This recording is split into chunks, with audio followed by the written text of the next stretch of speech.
Hello વિદ્યાર્થી મિત્રો, હું છું Parmar Subhash. SP online tuition ક્લાસીસમાં આપનું હાર્દિક સ્વાગત છે. આજે વિદ્યાર્થી મિત્રો ધોરણ 12 અર્થશાસ્ત્રનું આલેખ ચેપ્ટર 1 એની અંદર વિભાગ C વિશે આપણે ચર્ચા કરવાની છે. તો ચાલો વિદ્યાર્થી મિત્રો, આપણે સમયનો બગાડ કર્યા વગર આપણે વિભાગ Cના પ્રશ્નો જોઈએ.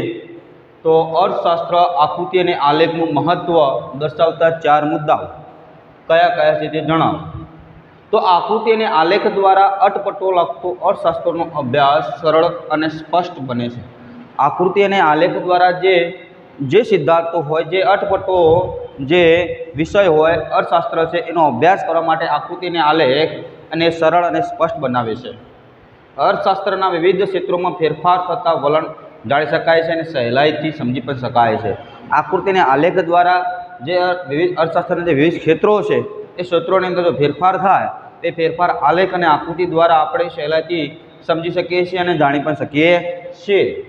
સમય અને શક્તિના બચાવ સાથે અર્થતંત્રની ઘટનાઓમાં થતા ફેરફાર સ્પષ્ટ રીતે દર્શાવી શકાય છે અને જુદા જુદા સમયગાળા માટે તેમને સરખાવી પણ શકાય છે. જે સમય અને શક્તિનો બચાવ થાય, સમય અને શક્તિના બચાવની સાથે અર્થતંત્રની જે ઘટનાઓ થાય એ ઘટનાઓની અંદર ફેરફાર થયા હોય એ સ્પષ્ટ રીતે આપણે દર્શાવી શકાય છે કે ભાઈ આ ઘટનાઓ છે, એના જગ્યાએ આપણે ફેરફાર જોઈ શકીએ છીએ અને જુદા જુદા સમયગાળા માટે તેમને સરખાવી શકાય. દાખલા તરીકે 1951 થી 1961નો જે સમયગાળો હોય તો એની અંદર જે વસ્તી વધારો થયેલો હોય તો એ સમયગાળા સાથે આપણે સરખાવી શકાય છે કે દાખલા તરીકે 1951ની અંદર 37 કરોડની વસ્તી હતી તો તેને વધીને 1961ની અંદર 54 કરોડ વસ્તી થઈ. તો આ બંને વચ્ચે સમયગાળાની અંદર જે સરખાવી શકાય છે કે આ સમયગાળામાં આટલો ટકાનો વધારો થયો છે. અર્થશાસ્ત્રના કેટલાક અઘરા સિદ્ધાંતોની રજૂઆત જે સ્પષ્ટ અને સરળ બનાવી શકાય છે. જે સિદ્ધાંતો છે એ સમજી ન શકાય, જે પુસ્તકો દ્વારા અથવા કોઈ માહિતી દ્વારા સમજી ન શકાય, પણ આલેખ અને આકૃતિ દ્વારા એને સ્પષ્ટ રીતે સરળ અને બનાવવામાં આવે છે તે સિદ્ધાંતોને આપણે સમજી શકીએ છીએ. બીજો પ્રશ્ન છે, કોમ્પ્યુટર ટેકનોલોજીના ઉપયોગ અને અંગેના ભયસ્થાનો જણાવો. તો કોમ્પ્યુટર એક સાધન છે, તે વિવિધ માહિતીઓનો સંગ્રહ કરે છે, પરંતુ બધી જ માહિતીનો અભ્યાસ સામગ્રી છે. કોમ્પ્યુટર એક સાધન તરીકે પ્રક્રિયા બને છે. સાધન તો છે તે વિવિધ માહિતીનો સંગ્રહ પણ કરે છે, પરંતુ બધી જ માહિતી અભ્યાસ સામગ્રી છે તેમ ન કહી શકાય. જે બધી માહિતી છે અભ્યાસ સામગ્રી છે એવું કહી શકાતું નથી. જોકે કોમ્પ્યુટર ટેકનોલોજીના વિષયના અભ્યાસની પ્રક્રિયા સરળ બનાવે છે, છતાં જ્ઞાન અવેજીમાં કોમ્પ્યુટર ઉપયોગ લઈ શકાય નહીં. જ્ઞાનના અવેજીની અંદર કોમ્પ્યુટરનો ઉપયોગ લઈ શકાય નહીં કે જ્ઞાન એ અવિરત ચાલતી પ્રક્રિયા છે.